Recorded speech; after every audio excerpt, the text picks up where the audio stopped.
19 lugares inteiros. Estou sabendo que começou. Vamos, minha gente, começou a nossa transmissão. Boa noite a todos. Boa noite. Boa noite, boa noite. Meninas, boa noite. Boa noite. Sejam bem-vindos ao nosso Núcleo Espírita Recanto da Esperança. Todos que estão aqui presencialmente, quem está aqui também assistindo através das nossos canais, através do YouTube, através do Instagram. E mais uma noite de palestra aqui no nosso NERE, continuando esse mês de outubro, que estamos falando, todas as nossas palestras são sobre as parábolas de Jesus. Então já tivemos 3 palestras sobre esse tema, com o joio e o trigo, a parábola dos talentos e a parábola do filho pródigo. Parece um trava-línguas, né? E hoje vamos ter a parábola do... Hoje está divertido, viu? A parábola do bom samaritano. Isso. É um trava-línguas mesmo. E, minha gente, estamos finalizando o ano, né? Isso. Mas, mesmo com o ano finalizando, o nosso EJE vai voltar. Então, quem estiver interessado aqui, que estiver nos escutando, de começar a fazer o estudo sistematizado da doutrina espírita, é só nos procurar. Nosso EJE será com Costa também, que vai ser o nosso palestrante da noite de hoje. E vai acontecer às quartas-feiras, às 7h30. 19h30. Então, começando agora no início de novembro. 19h30 até às 9 horas, não é isso? De 19h30 às 9 horas. 8 horas é o EJE online, começa às 8. Mas esse presencial é 19h30. Bom, e é isso, minha gente. Vamos fazer a nossa prece inicial, antes de passarmos para a nossa palestra. E assim, elevando o nosso pensamento ao Pai, rogando ao Mestre Jesus que possa estar conosco nesta noite, através também da espiritualidade amiga que dirige os trabalhos dessa casa, que eles possam inspirar o nosso palestrante, o nosso amigo Costa, na noite de hoje, e nos abrir os corações para que o nosso entendimento possa surtir efeito em nosso íntimo, nos ajudando a nos transformarmos. Que possa também a espiritualidade amiga, sempre que conduzir os trabalhos dessa casa, de forma a ser sempre um ponto de luz,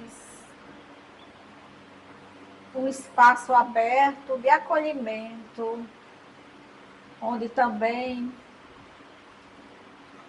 estamos aqui para servir e também para esclarecer através das lições que nos traz a doutrina espírita. E assim me é chamado, com alegria em nossos corações, que possamos iniciar a palestra da noite de hoje. Que assim seja. Então, Costa, vou convidar a Costa para vir fazer a sua palestra, a parábola do bom samaritano. Hoje vou avisar que não vamos ter violão, porque Costa trouxe umas amiguinhas aqui acompanhando ele. Obrigada, Costa. Boa palestra. Eu que agradeço. Queridos irmãos, queridas irmãs, nas duas dimensões da vida, que a paz do Cristo reforce em nós o desejo de estarmos construindo a felicidade durante esta existência através do amar servindo e do servir amando. Conforme foi já anunciado por Dione, este mês o Núcleo Espírita Recanto da Esperança, né, traz o tema das parábolas de Jesus e durante este mês, cada terça-feira, uma parábola tem sido abordada. E daí a gente compreende ser desnecessário explicar o que é parábola, né? Só pincelar que parábola é um gênero textual que naquela época de Jesus era muito, muito comum, né? Era uma forma de ensino, uma forma de aprendizagem, uma forma de transmissão de conhecimentos se dava através das parábolas. As parábolas elas têm uma historieta com uma base de ensinamento e com um desfecho de orientação. A nossa proposta de hoje é conversarmos sobre a parábola do bom semeador. Aliás, do bom samaritano. E quanto a esta parábola, ela nos traz, quando nós vamos pensar sobre ela, extrair o conhecimento que ela nos proporciona, o quanto ela nos traz de compreensão aprofundada do nosso próprio ser, do nosso próprio eu. Temos ao longo da nossa vivência, seja ela em que perspectiva cristã seja,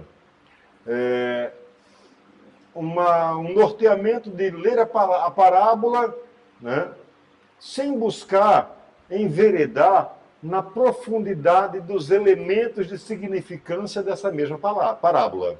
É quase um trava-língua mesmo, viu, Dione? Então, vamos observando que na parábola O Bom Samaritano, nós temos diversos elementos que são cabíveis da análise, do observar quem é quem neste papel. Quem assume cada uma dessas personagens dentro desta parábola? E aí, a gente começa trazendo o relato de Lucas no seu evangelho, quando diz que um homem que descia de Jerusalém para Jericó caiu em poder de ladrões, que o despojaram, cobriram-no de ferimentos e se foram, deixando-o semi-morto. Aconteceu em seguida que um sacerdote, descendo pelo mesmo caminho, o viu e passou adiante. Um levita, que também veio àquele lugar, tendo-o observado, passou igualmente adiante. Mas um samaritano que viajava, chegando ao lugar onde jazia aquele homem, e tendo-o visto, foi tocado de intensa compaixão. Aproximou-se dele, deitou-lhe óleo e vinho nas feridas e pensou. Pensar é atar, né? Fazer uma atadura. Depois, pondo-o no seu cavalo, levou-o a uma hospedaria e cuidou dele. No dia seguinte, tirou 2 denários e os deu ao hospedeiro, dizendo: trata muito bem deste homem, e tudo que despenderes a mais, eu te pagarei quando regressar. Qual desses 3 te parece ter sido o próximo daquele que caíra em poder dos ladrões? E o doutor da lei respondeu: aquele que usou de misericórdia para com ele. Então diz Jesus: vai e faz o mesmo. O contexto dessa historieta que Jesus conta naquele momento, né, os doutores da lei de Jerusalém interpelam Jesus, né, sobre essa dimensão da misericórdia, do ser bom, né? Havia um costume judaico à época de que a bondade residia em servir a Deus. Então, os sumos sacerdotes, os doutores, eram servidores, de acordo com essa crença, privilegiados, porque tinham como tarefa, como trabalho, o servir a Deus, seja pelos trabalhos no templo, na sinagoga, seja pela defesa da lei, né? E Jesus vai então, quando Jesus vai indagar, né, quem te parece que usou de misericórdia? E aí aquele homem, aquele doutor da lei, não fica meio que sem saída. Porque se ele diz que não houve misericórdia, estaria negando a essência do ato. Se ele diz que o que foi bondoso, né,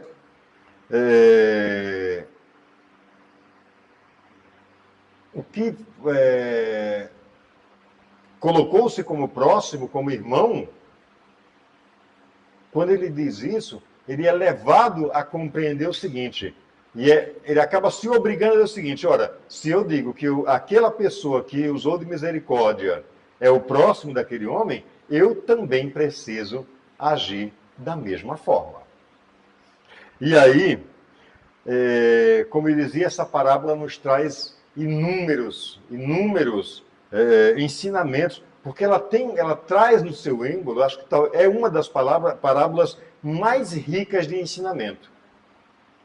Porque vai nos trazer reflexões que evocam a nossa dimensão moral enquanto seres existentes, presentes na Terra, mas sem ser da Terra. A escolha das personagens que Jesus faz não é à toa. Né? Quando ele fala lá dos ladrões, quando fala no sacerdote, quando fala no levita, quando fala no samaritano. Há uma palavra que Jesus a repete por duas vezes, aliás, duas vezes, que é muito interessante, que a gente vai para uma aulinha de geografia. Né? Porque você tem Jerusalém, que está num plano mais alto, né? E naquele caminho, né, quando ele desce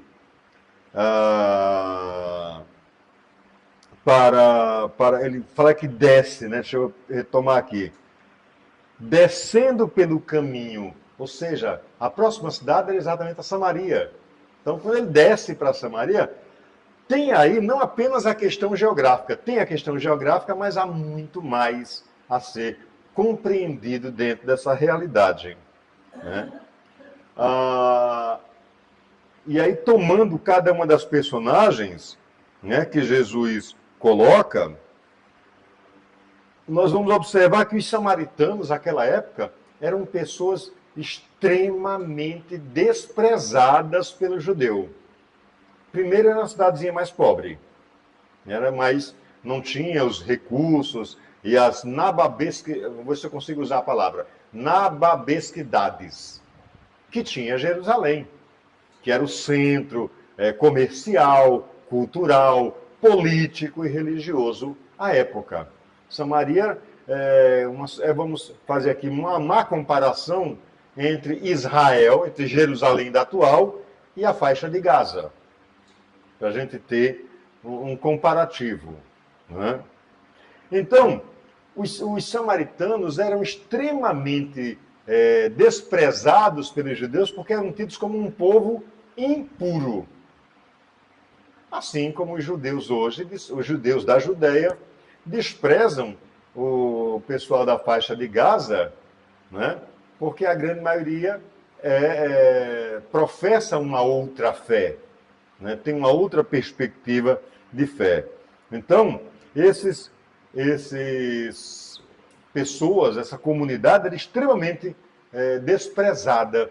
E até os anos 60, 70, acho que até 80, nós tínhamos, por exemplo, na Irlanda, uma divisão entre católicos e protestantes.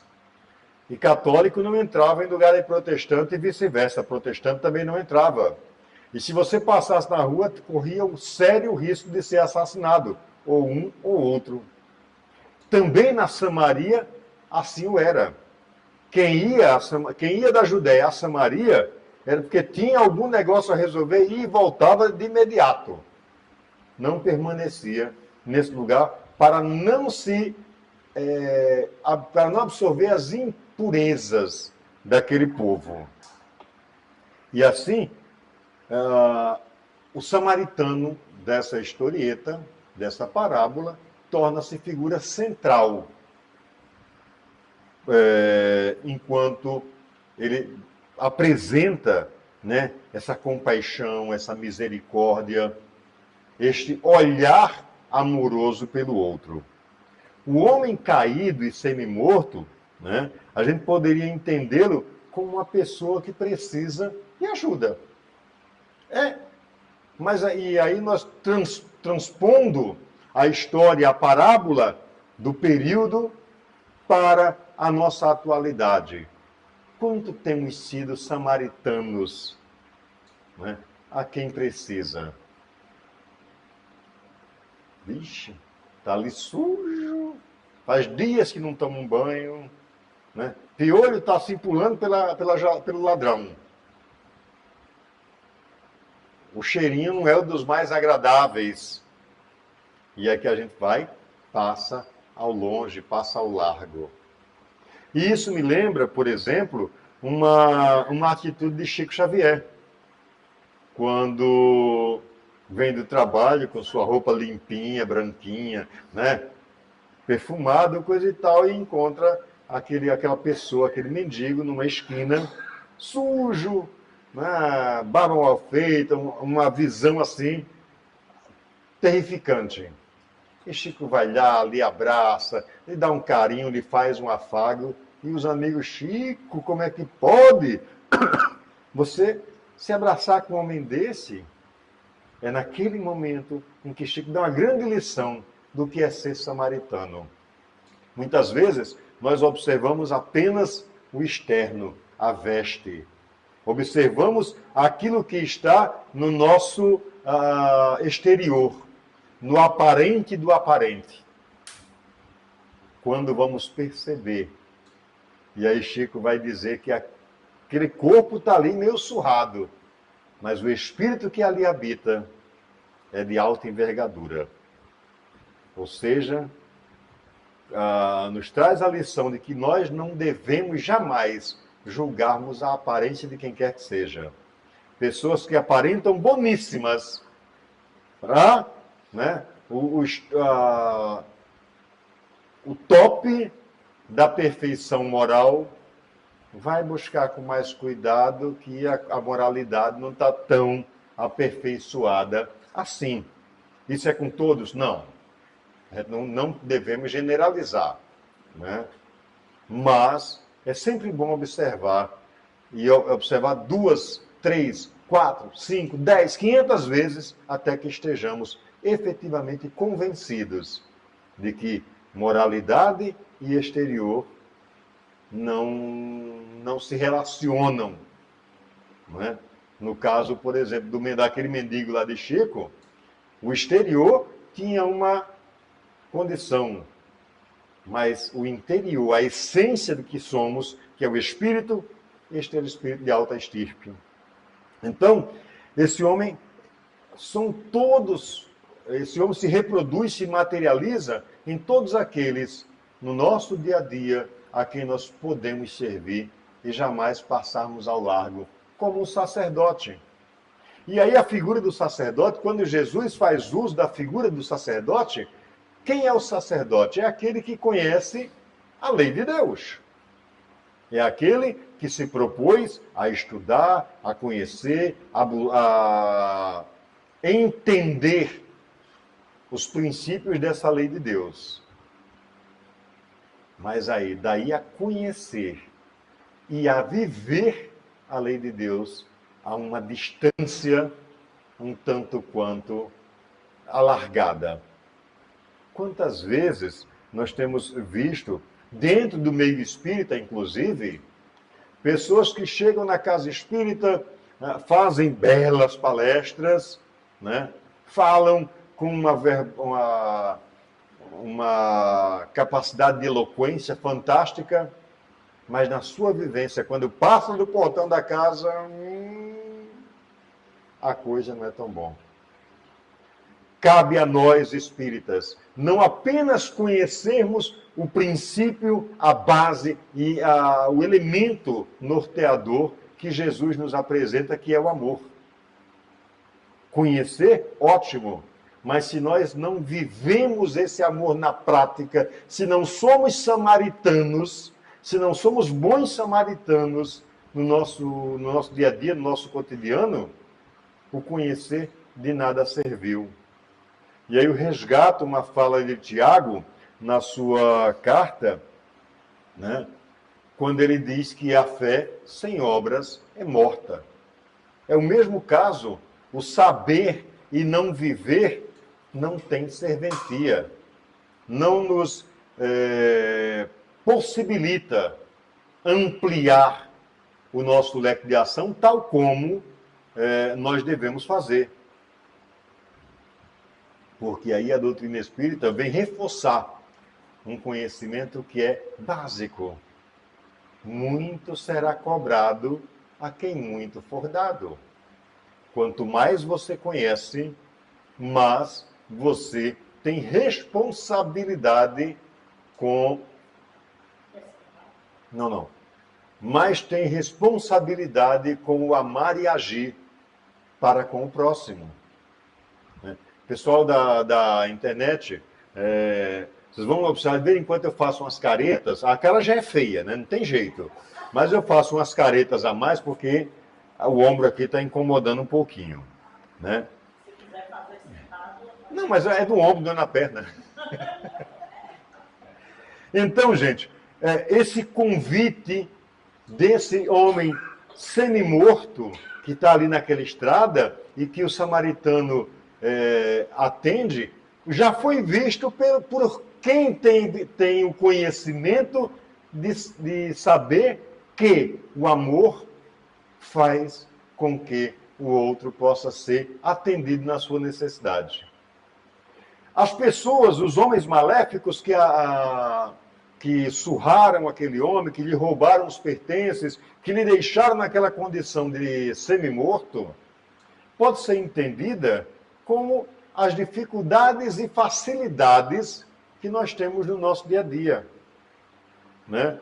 Dificuldades que, quando a gente entende, muitas vezes, coisas pequenininhas que nós poderíamos aprender algo melhor, algo maior, a partir de uma determinada circunstância, e a gente se revolta, e a gente pragueja, e a gente grita, e a gente xinga, e bota a culpa em A, B, C, D, usa o alfabeto todo para botar a culpa em alguém.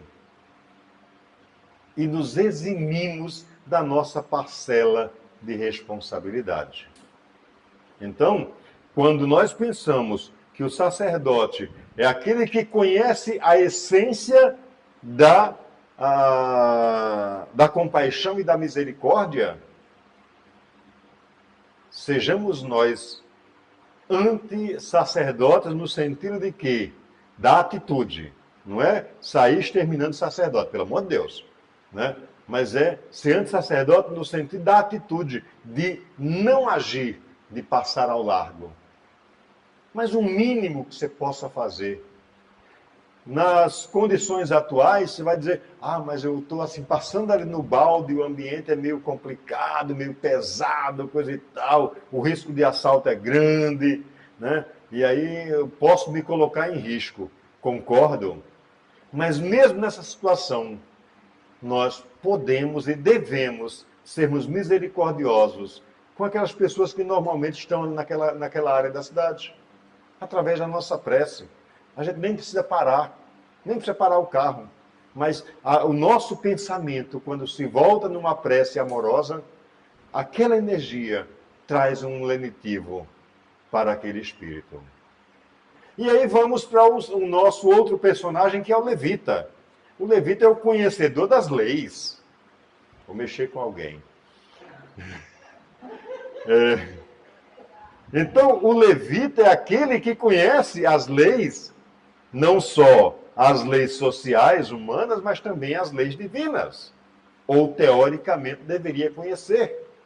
E dentro dessa perspectiva de conhecimento, poderia ter aquele levita também feito algo em prol daquele homem semi-morto.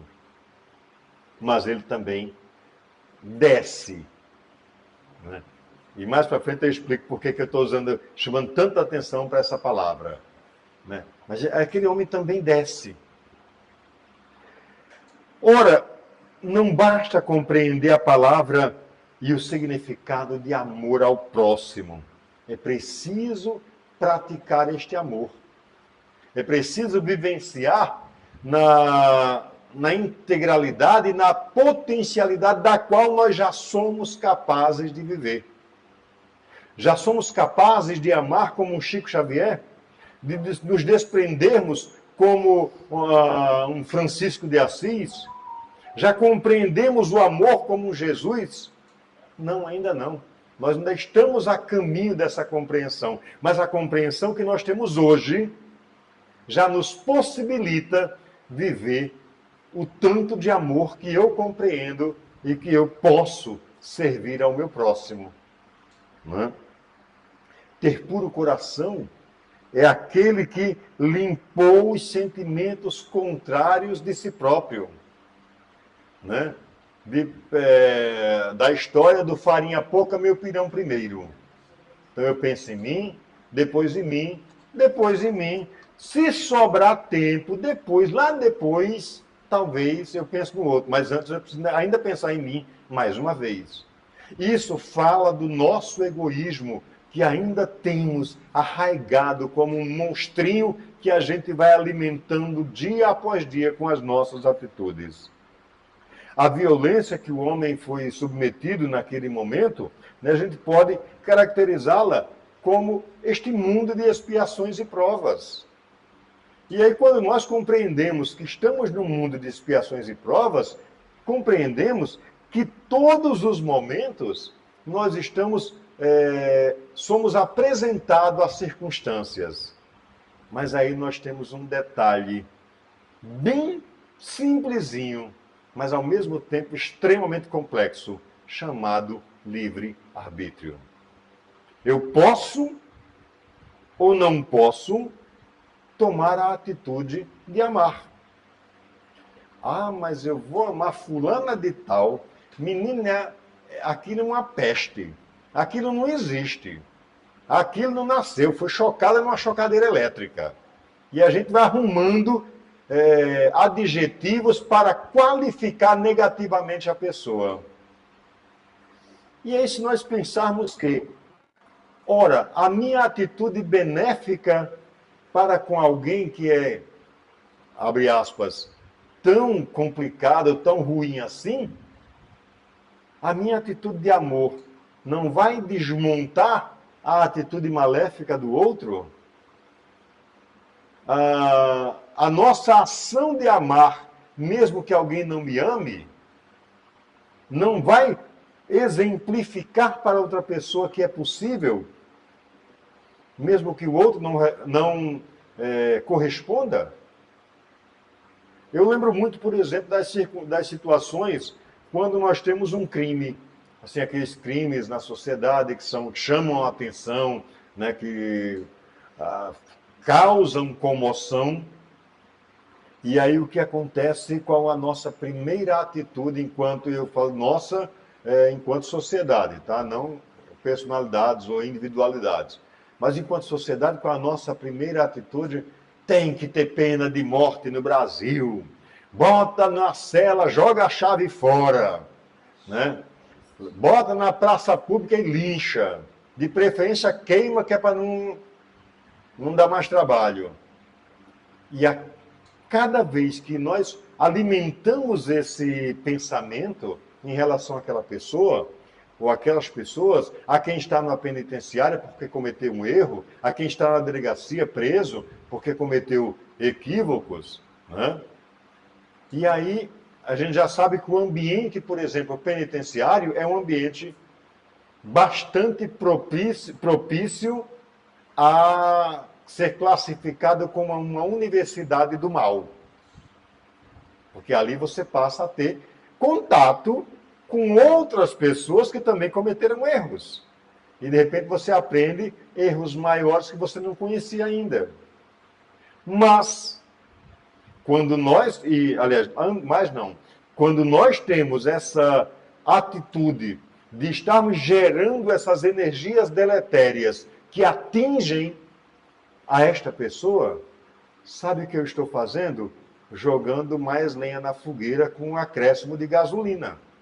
Ou seja, eu vou potencializar ainda mais o mal que reside naquele ser. E aí, se nós pensarmos que aquele ser, pelas leis brasileiras, você pode ficar no máximo 30 anos detido por um crime. Se nós pensarmos que aquela pessoa que foi detida por um crime que cometeu, né, que foi condenada a 15 anos de reclusão, que esses 15 anos passam, e que aquela mesma pessoa que com as minhas energias desequilibradas, eu potencializei o mal que existia nela, eu poderei ser a próxima vítima daquela mesma pessoa. E aí eu acabo compreendendo de que eu fui sacerdote e que eu fui levita para com aquela pessoa que cometeu esse ou aquele crime. Estou dizendo que a gente tem que passar a mão nos crimes de que as pessoas cometam? Não, em hipótese alguma. A cada um segundo suas obras. Ora, se cometemos um erro, é preciso aprender com o nosso próprio erro. E aí as leis sociais têm o papel, teoricamente, de fazer com que alguém compreenda o seu equívoco e possa mudar de direção. Efetivamente, em 80% do globo terrestre, ainda não se alcançou a perspectiva dessa prisão corretiva, infelizmente. Mas aí, quando nós compreendemos essa ideia, nós vamos observar que, ao mesmo tempo em que eu jogo energias, eu alimento o mal. Mas eu tenho a escolha, o livre-arbítrio, de, ao invés de gerar energias deletérias, de gerar energias negativas, né, por aquela pessoa, eu posso começar a quebrar este ciclo. Eu posso, dentro da minha individualidade, contribuir para a mudança de rota daquela pessoa. E aí é quando compreendemos a ideia do amor ao próximo que se materializa a partir do perdão. Como é? É perdoar sem consequências? Não. É perdoar compreendendo que aquela pessoa errou e que precisa aprender com seus erros, mas que é possível que haja uma mudança de rota. E as boas energias que eu gero pelo meu pensamento, pela minha oração, pela minha prece, vai fazendo aquele adágio popular: água mole em pedra dura, tanto bate até que fura. A minha prece, a de Denise, a de todos nós, e de tantos mais que estão conosco, a força dessa prece, a energia dessa prece, quando feita com amor, com benevolência, com compaixão, pouco a pouco vai minando aquele coração duro e trazendo esse coração para o reconhecimento de equívocos e para o reconhecimento da necessidade de mudança de rota. E aí eu usei muito a palavra descer. A descida de Jerusalém, que era a cidade sagrada, era a cidade alta, né? Descendo para Jericó, desculpem, eu falei antes que era Samaria, não é Jericó. A próxima cidade depois de Jerusalém é Jericó, e não Samaria, como eu disse anteriormente, né? Que era a cidade considerada maldita pelos judeus, que estava tanto geograficamente mais baixa, quanto socialmente também, né? E aí simboliza a queda do nosso padrão vibratório. Assim como o sacerdote desceu de Jerusalém para Jericó, E assim como o levita desceu de Jerusalém para Jericó, e desceu sem observar o que estava no caminho, a oportunidade redentorista de amar. E simplesmente desce. Ou seja, quantas vezes nós não temos descido o nosso padrão vibratório, né? Se alguém me pisa no calo, eu amo muito, eu amo tanto, mas não me pisa no calo não, porque aí a fera se mostra. Quanto ainda não domamos a nossa própria fera. E Kardec vai nos dizer o seguinte: reconhece-se o verdadeiro espírita pelo esforço que empreende para domar as suas más inclinações, as suas animalidades. E é interessante que Kardec usa a palavra domar. Ele poderia dizer para acabar, para eliminar, para extirpar, para, sabe, fazer desaparecer. Não, Kardec diz domar. E o que é domar? Quando nós pegamos um cavalo chucro, um cavalo selvagem, e trazemos esse cavalo para a doma. O que é isso? É tê-lo sob controle. E aí, eis a grande questão. Quanto temos domado a fera que ainda existe em nós? Ou temos alimentado ela com os venenozinhos do orgulho e do egoísmo? Então, o descer do mais elevado para o mais baixo pode acontecer conosco, sim, cada vez que nós nos apartamos da perspectiva amorosa que Jesus nos propõe. Quando nós nos afastamos dando vazão às nossas animalidades, às nossas imperfeições. Quando nos afastamos de sermos samaritanos a atender o próximo. E muitas vezes nós somos sacerdotes e levitas dentro da nossa casa, com a nossa família. Não, ela lá em casa é ótimo, coisa e tal, mas tem fulano que, peraí. Aí, nós não estamos passando ao largo quando teríamos a oportunidade de fulano ou fulana receber um cadinho do nosso amor, seja como orientação, seja como uma tentativa de aproximação, seja como uma escuta amorosa. Quantas vezes nós só precisamos de um ouvido a ouvir os nossos queixumes e botar para fora, partilhar com alguém as nossas dores, ameniza as nossas dores. Quanto temos tido a compaixão e temos sido próximos a ponto de oferecermos este ouvido amigo. Lá vem fulana com essas coisas de novo, né? E aí a gente sai, larga ao lado, e muitas vezes a pessoa apenas gostaria de ser ouvida. Não, mas porque fulano é sempre assim. Mas e o que você fez para a fulana mudar? Continuou sendo sacerdote? Continuou sendo levita? Ou foi samaritano para, no atendimento e no socorro, a alguém que, ao nosso olhar, ainda está ferido? E nesse processo de descida vibracional, quando baixamos a nossa frequência espiritual, a gente começa a escancarar porta, janela, portão, para amigos e irmãos equivocados, tanto quanto nós estamos nos colocando naquele momento. Como então não baixar o nosso padrão vibratório? Pedra de Delfos, todo espírita conhece. E aí, precisa conhecer que conhece-te a ti mesmo. Buscar conhecer-se é compreender o que eu tenho de bom e que eu posso potencializar e o que eu tenho que eu preciso corrigir. O que eu necessito mudar de rota. O que eu preciso não passar ao largo, mas atender prontamente de maneira que eu possa não cair na circunstância ou ser joguetes de espíritos ainda equivocados.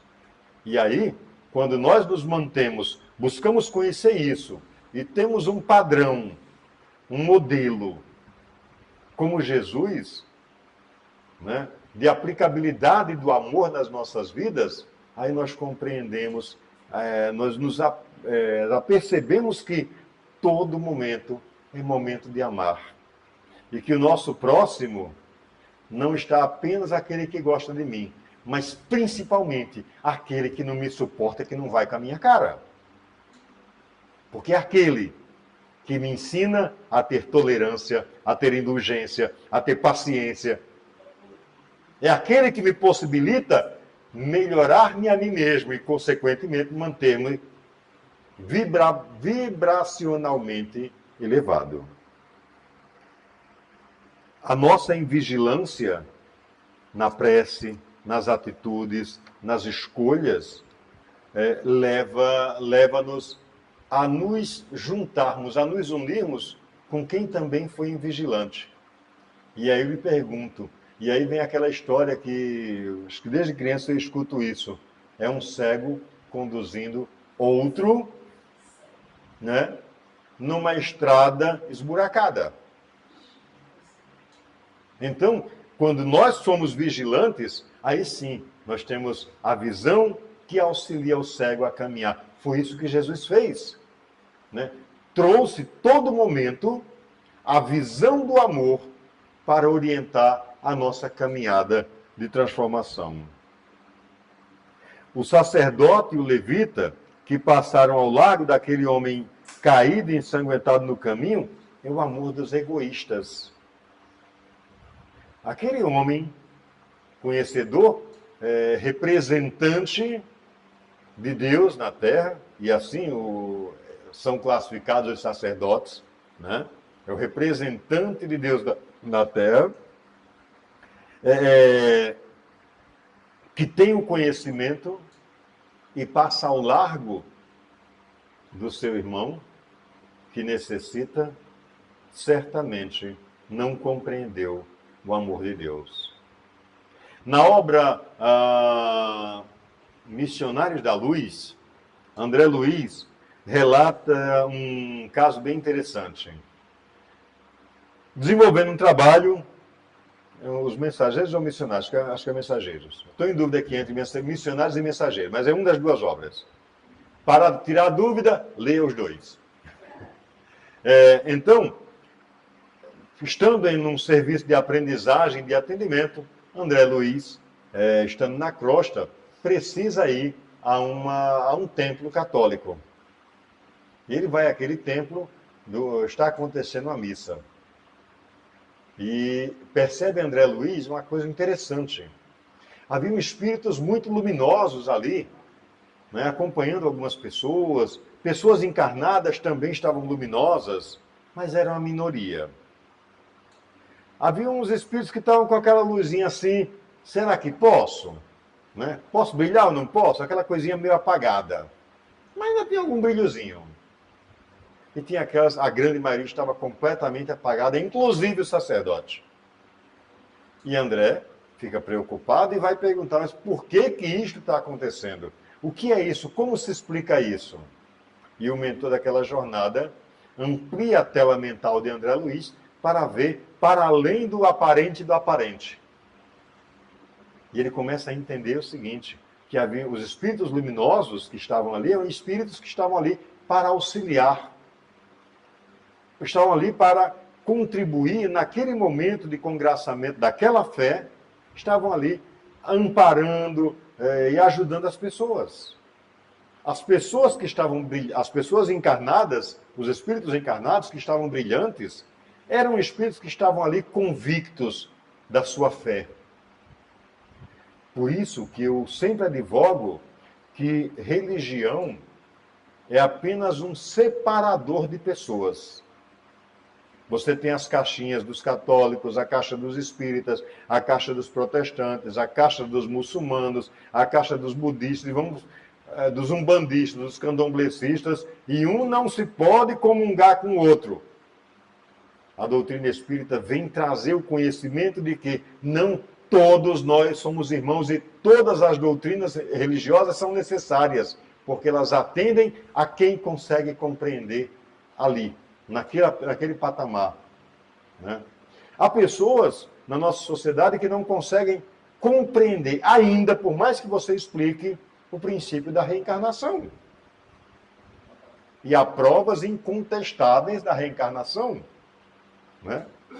E por aí afora. Mas, retomando a questão da igreja, e aí André vai observar que as pessoas que estão com aquela luzinha mais ou menos, são pessoas que têm fé, mas é aquela fé vacilante, aquela coisa assim, tá bom, cara. E a grande maioria completamente opaca.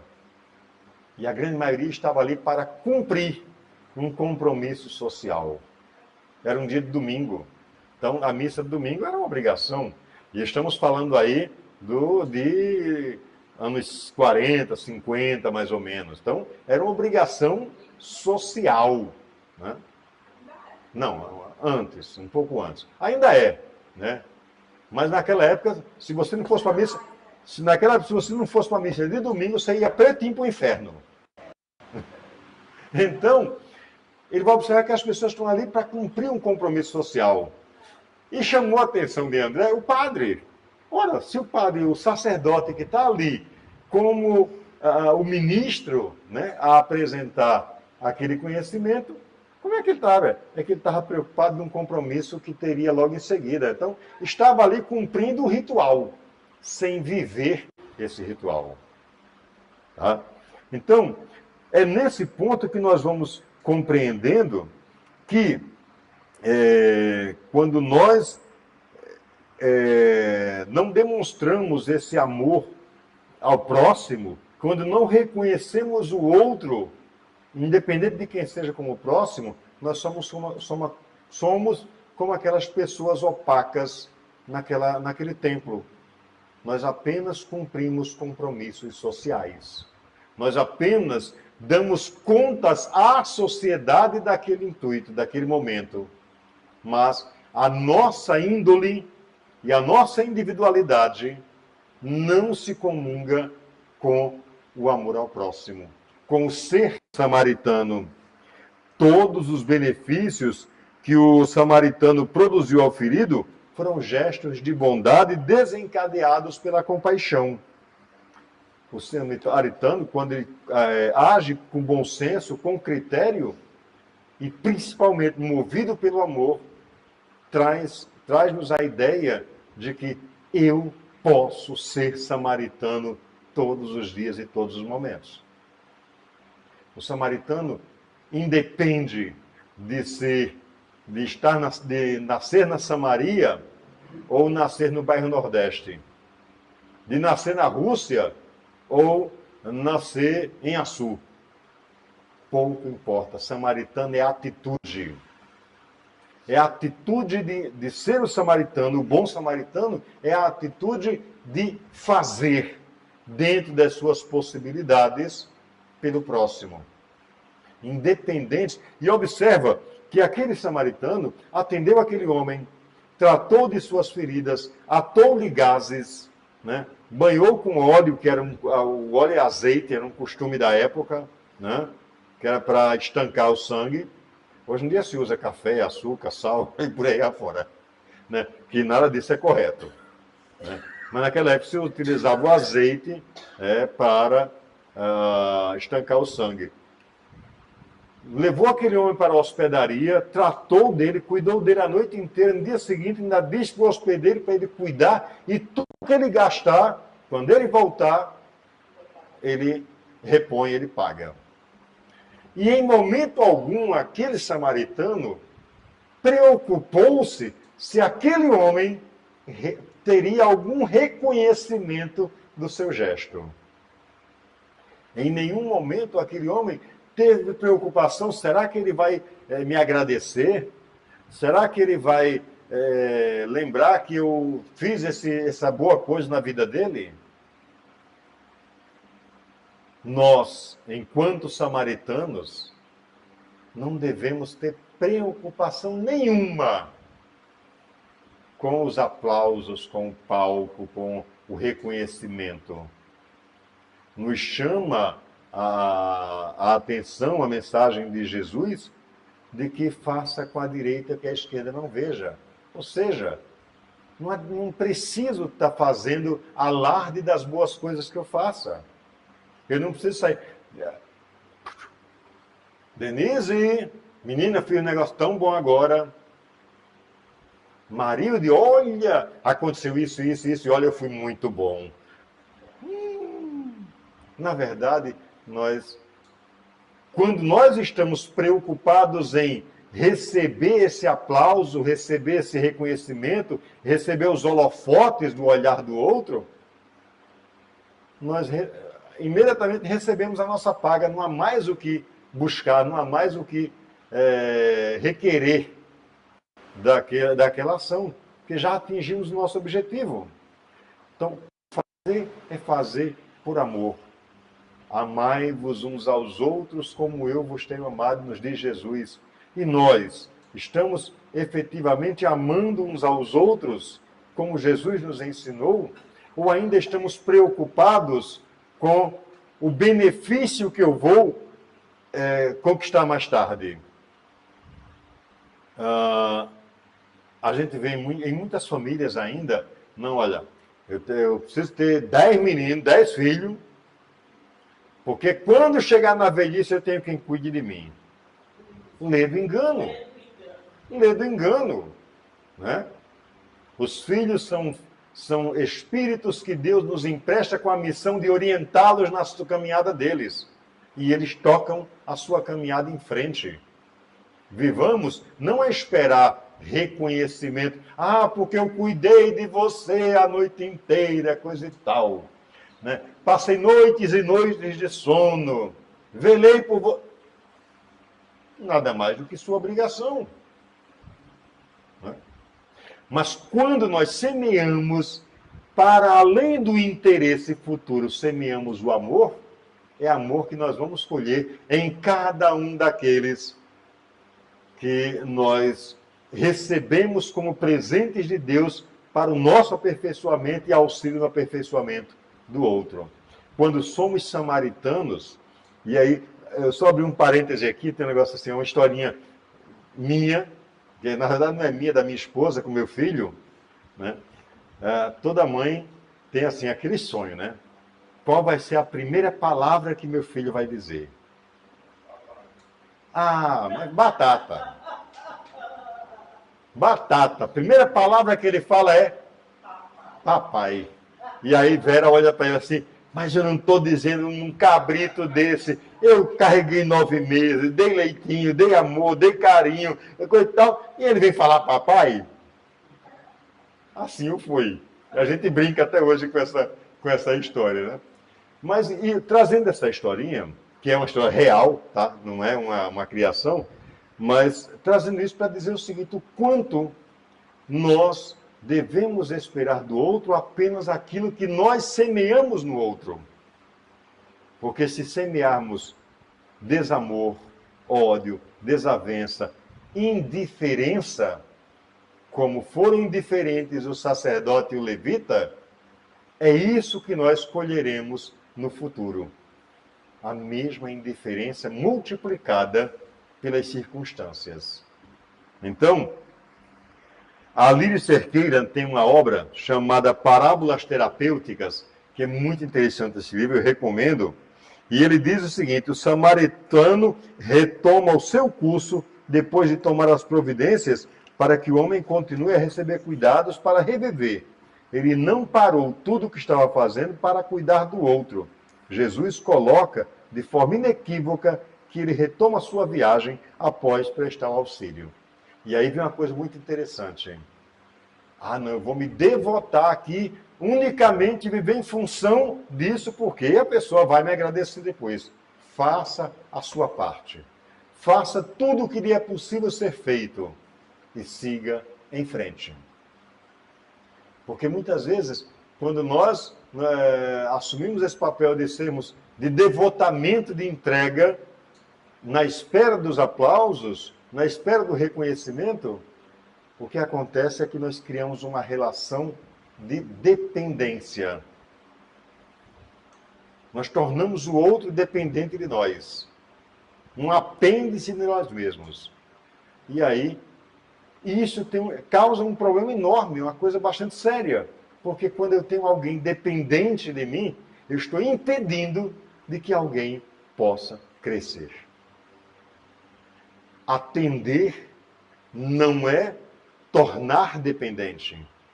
Atender é amar, é expressar o nosso amor da mais pura estirpe, de modo a que a pessoa alcance condições para voltar a caminhar com as suas próprias pernas. Nós não podemos e nem devemos parar a nossa vida em função do outro. Ah, mas mamãe tem 80 e tantos anos e mora comigo e depende de mim para tudo. Mamãe tem 80 e tantos anos, mora comigo e depende de mim para tudo. Mas mesmo assim, é ela que depende da minha atitude. Mas eu não posso estar dependente dela, porque eu preciso viver a minha própria vida. Porque é viver a minha própria vida que me possibilita atendê-la amoravelmente. E a dependência, nesses casos, é uma dependência unicamente material. Porque a dependência espiritual é essa que nos traz problemas. A dependência material é necessária. Nos fala a doutrina espírita da necessidade de nós retribuirmos o amor que recebemos lá do início da nossa jornada, para aqueles que já estão no final da sua, né? Retribuirmos amorosamente, sim, cuidar dos nossos pais, dos nossos avós, dos nossos mais velhos. Cuidar.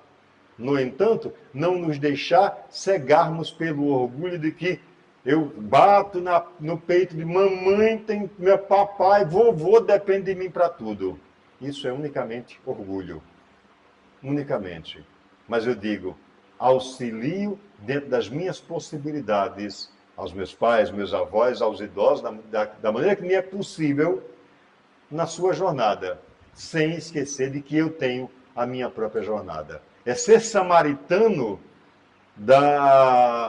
do fazer sem me anular em função do outro.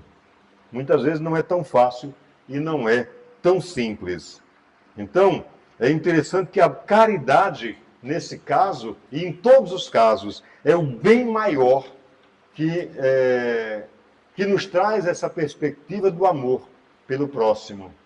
Ser caridoso é fazer tudo aquilo que eu posso, tudo aquilo que está nas minhas condições, assim como aquele samaritano fez para com aquele homem que ele não conhecia, que não sabia quem era, e que aquele homem que já havia sido espoliado por alguns, abandonado por outros dois, de acordo com a parábola.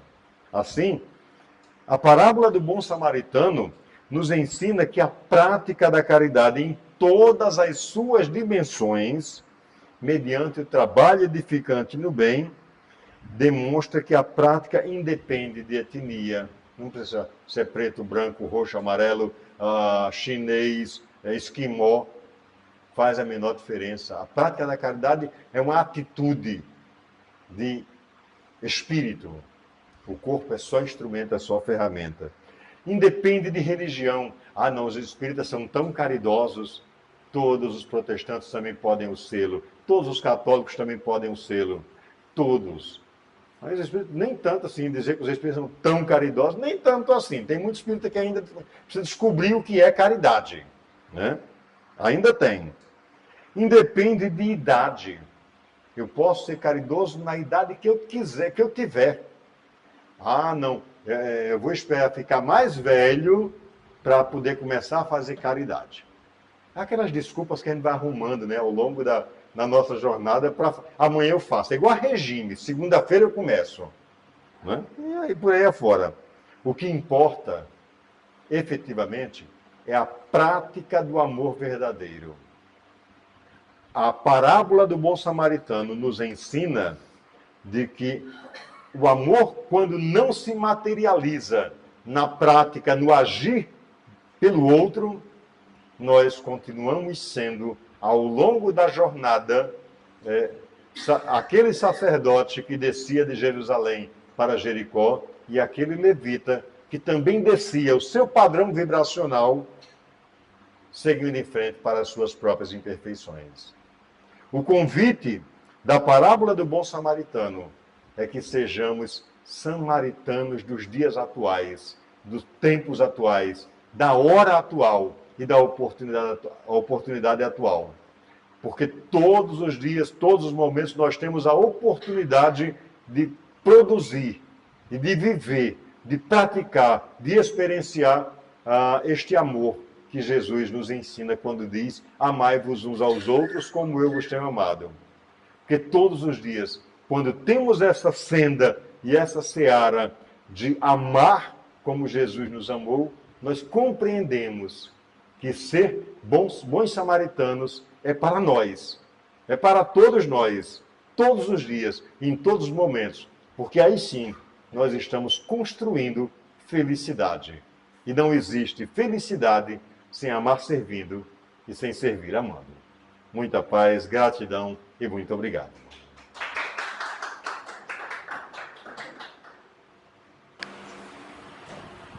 Nós que agradecemos, Costa, tanta reflexão. E aí, alguém tem algum comentário, perguntas? Está todo mundo pensando, né? Será que eu pelo menos estou. A gente fica pensando, aliás, percebendo que ainda temos um caminho grande, ainda estamos descendo. A gente faz uma luta para voltar para subir, mas quando a gente se depara com a situação assim, a gente com certeza desce. Pelo jeito você vê misericórdia. É verdade. É verdade.